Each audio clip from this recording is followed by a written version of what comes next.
Hey guys, it's Cameron with Addicted Fishing and Gone Catching Guide Service, and in this video I'm going to be doing a walkthrough of my 25-foot Alumaweld Columbia because you guys have asked us to do these on the YouTube videos and the tutorials and the content that we've put out. We've gotten lots of requests from you guys out there in our Addicted community, and basically I'm going to go through some of the features that I like and that I don't like about this boat. Now, one thing I'm going to say is that I did just get done doing a coho guided trip today, so the boat's a little bit disarrayed, but that's okay. It's kind of in its natural state. So hopefully I'll be able to give you guys a good rundown if you guys are looking to purchase boats or purchase equipments in the future. And as always, guys, do not forget to subscribe and turn on those bell notifications if you're watching this on YouTube, because the more that you guys subscribe and share out this Addicted brand, the more content we're going to give to you guys and that we'll be able to do. So stay tuned.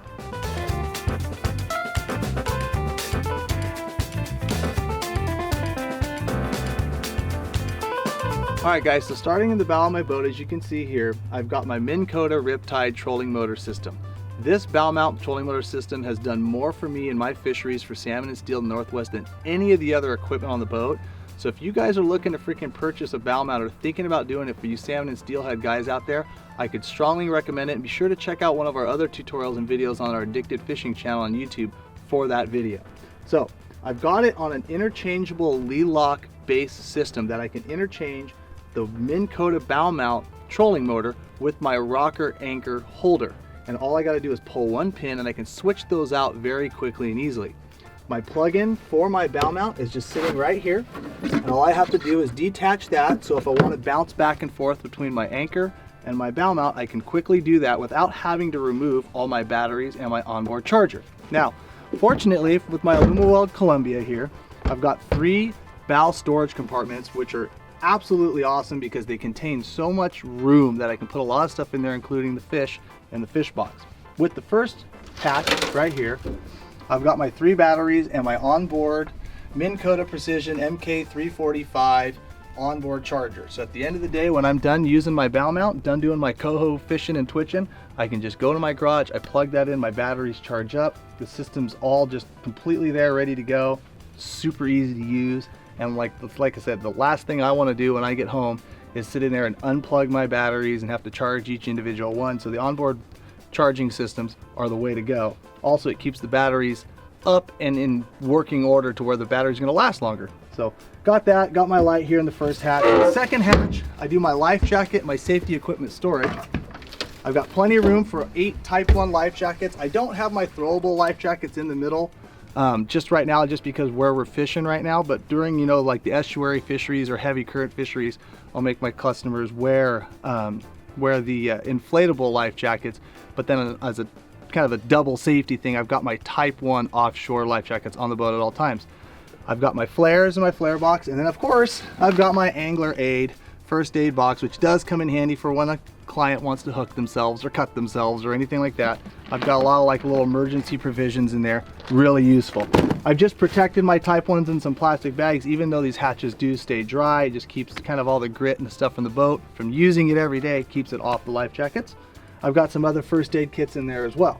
Now the fish box, favorite part. So this Columbia was outfitted with a 2/3 fish box. As he's plenty deep, I can fit lots of Chinook in there, and then I always have like my fish cleaning mats, extra water. I even got a little bait of eggs there. I got 1 hen today out of the 4 that we killed. I got my extra bags, my fillet away mats. And what's really nice is my cutting board, or my fish filleting board, kind of locks in here, nice and snug, and so I can drop that down. And then this guy goes just on the outside of the boat. I can take my mats, flat all that out, put all the mess up over the boat, and then put everything back away and store it nice and neat.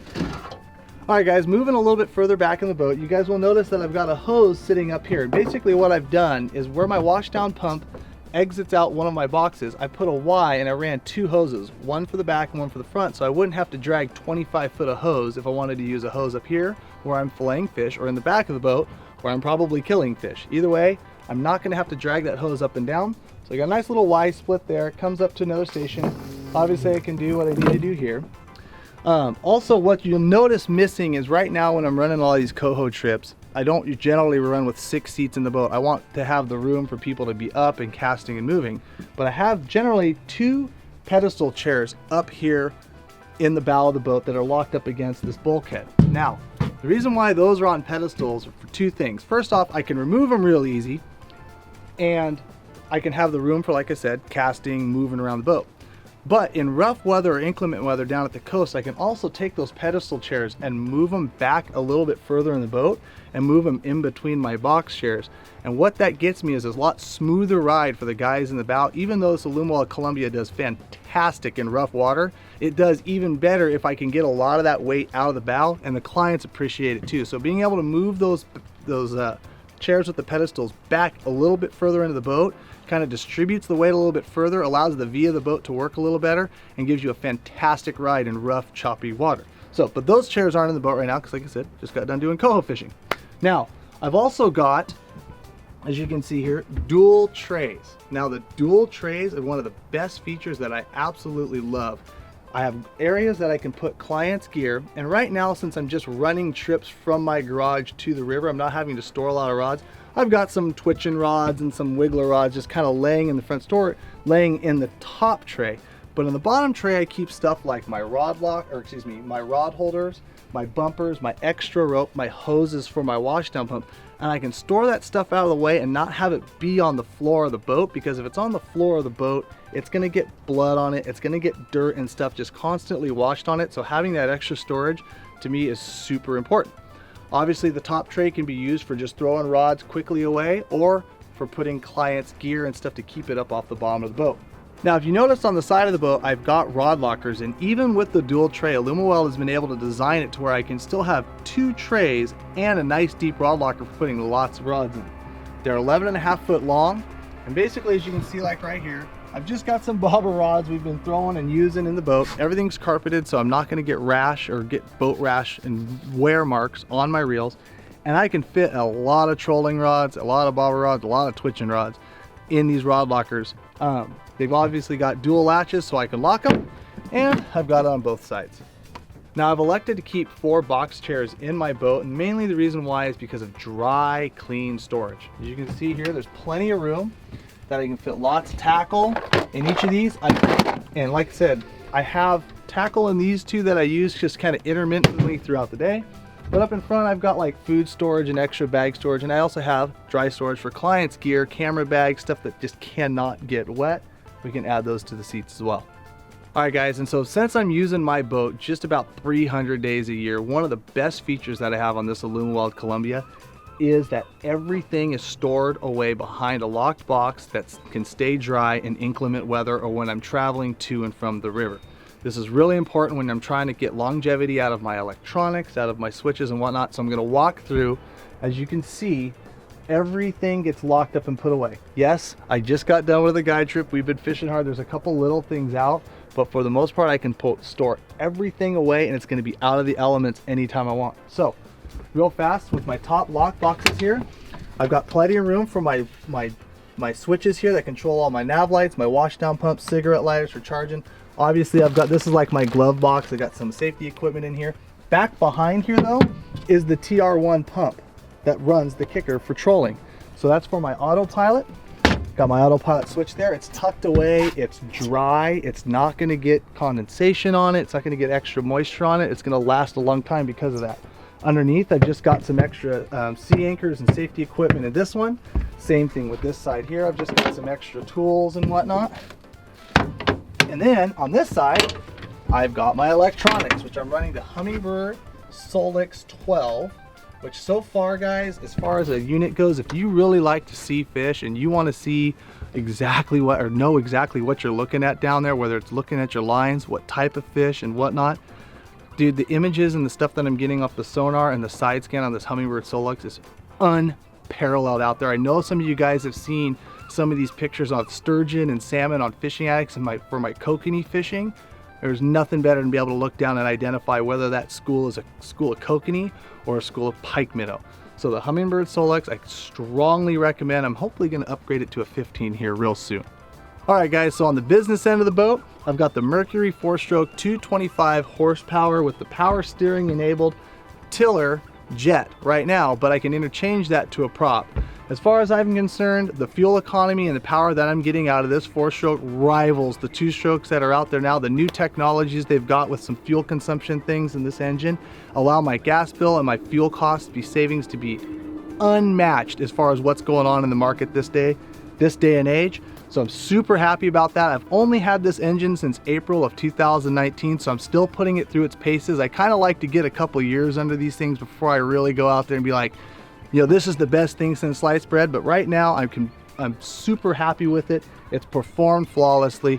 It's got a couple troll features on it for your throttle control, which work great out in the ocean. And like I said, the power steering when you're running a tiller prop in rough water and you can't be basically running at full step, there's no torque on this engine with the power steering. Everything is controlled by the joystick that's right here in the handle. So like I said, if I'm having to do a long stretch out into the ocean and it's just a bit choppy, the boat handles it great. But if I can't go full throttle, I get no torque out of that. I let it run, it does great. It's also safer too, because if I were to hit something or contact something with my jet or my prop, instead of the engine getting slammed to the side and possibly ejecting or throwing the driver out of the boat, that prop is going to stay straight. And I can tell you from hitting a couple things with the jet, the motor's just going to come up. It's not going to go to the side. So a very important safety feature there too. All right guys, and like with my big engine, I don't like to come right out there and say, you know, this is the best thing since sliced bread, since I've tried it for a couple years, but I have had the kicker since March of 2018. It has ran absolutely flawless every time I've started it. It's got the throttle control and the gear control in the handle, and of course it's equipped with the autopilot system. So when I'm doing like the buoy tin trolling or trolling for springers on the Columbia River, it's worked great. It's absolutely matched perfectly for this boat. Can't really say enough good things about it. I love how the Mercuries have the centering straps. So when you tilt the engine up, the straps come tight and it centers the engine, so you're not going to have the engine rocking back and forth.